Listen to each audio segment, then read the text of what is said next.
Okay, let's move on to our next opportunistic fungal infection, mucormycosis. This class of disease is caused primarily by two fungi, mucor and rhizopus. We'll primarily focus on mucor, which is why our scene takes place in the Mu Car Auto Shop. However, since you should remember that rhizopus is included in this group, we've added the slogan, Rides Are Us. Kinda sounds like rhizopus, right? So what population is at risk? Well, since we're talking about opportunistic infections, you should remember that this fungus takes advantage of immunocompromised people. To help you remember this, we'll have the customer on the left holding a cane, which stands for immunocompromised patients, specifically patients with leukemia and neutropenia. As you can see, he is also helping himself to a jar of candy on the table, which is supposed to represent diabetes, a symbol that has its origins in the Pseudomonas video. Thus, diabetics are another group affected by these fungi. And lastly, notice the baguette in his arm. What is this supposed to represent? No, not French people. It actually represents itself, bread. Rhizopus is essentially a bread mold. So, yep, baguettes are a susceptible population as well. Poor baguettes. So how is this fungus transmitted? Pretty much like the rest of them, through spore inhalation. Do you remember how we usually symbolize inhalation as a form of transmission? That's right. Usually a character is coughing. So here we have our mechanic in the back coughing because of fumes that are coming out of this exhaust pipe. So after being inhaled, the fungi like to proliferate in the blood vessel walls, especially where there is excess glucose and ketones. Remember how we said that diabetics were susceptible to this fungi? Well, can you imagine a situation where there is a high blood sugar and high ketones? That's right, diabetic ketoacidosis, or DKA. DKA is the most common predisposing factor to this fungus, and this ketotic state will be represented by this sign here, labeled ketone auto parts, which is advertising car products. Now, before we move on to clinical presentation, we have to discuss the morphology of the fungus.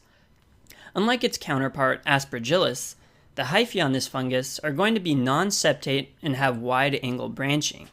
Wide-angle branching looks like they branch off at 90-degree right angles. This is really important because it's another opportunity for the boards or your professor to test you with an image. So we'll give you a really good visual for this branching.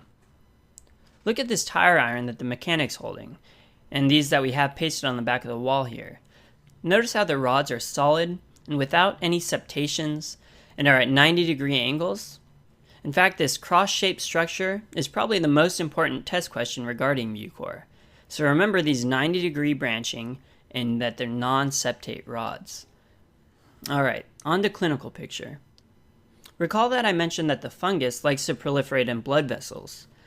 We represent blood vessels with red jumper cables. Red cables look a lot like these cars' vasculature. After invading blood vessels, the fungus likes to penetrate the cribriform plate of the skull and enter the brain. If you remember from anatomy what the cribriform plate looked like, you'll hopefully appreciate our symbol. It's essentially a structure in the skull with multiple perforations that allow the passage of olfactory nerve fibers. You can see how easy it is to penetrate a plate that has several holes in it. To remind you of the cribriform plate, we're going to draw our symbol here, this oil pan, that has several holes in it that the oil is leaking through. In this example, think of the fungus as the oil that is crossing the holes and oozing into the brain. It's a nasty little fungus, and after going through the plate, the fungus then continues to proliferate in blood vessels and cause necrosis of tissues. And this is what leads to rhinocerebral mucormycosis and eventually to frontal cortex abscesses.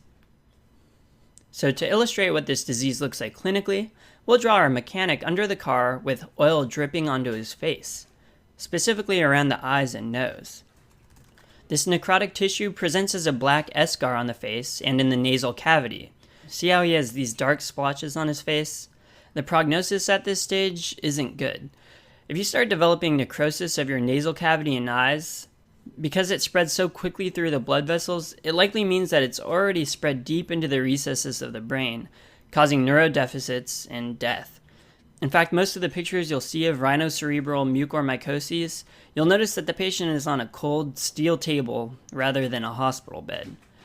Not a good thing to have. So what are the treatments for these patients? Well, first, like most necrotic infections, dead tissue needs to be removed via surgical debridement. So don't forget that in your answer choice. On top of that, we need medical therapy. And what is the one antifungal we always use for very serious fungal infections? Amphotericin B. And what is our recurring symbol for this drug? Can you spot it in this picture? It's not obvious, but look at the car. Notice it's green, and the headlights look like eyes? Kinda trippy. It looks like a frog, right? And it's smiling? See it? Maybe? No? Well, the rest of the sketchy team thought I was nuts too, and they didn't trust that anyone else would see this car as a frog. So with their lack of confidence, they went ahead and slapped a custom license plate that says frog lever on the front. Anyway, this giant frog car that may or may not exist is our amphotericin amphibian. And that's about it for Mucor and Rhizopus. Pretty straightforward given its severity. The highest yield facts for this is knowing the wide angle, non-septate branching that makes it look like a tire iron, and that it infects those in DKA, so remember ketone auto parts. With those two factoids drilled into your noggin, you'll be golden.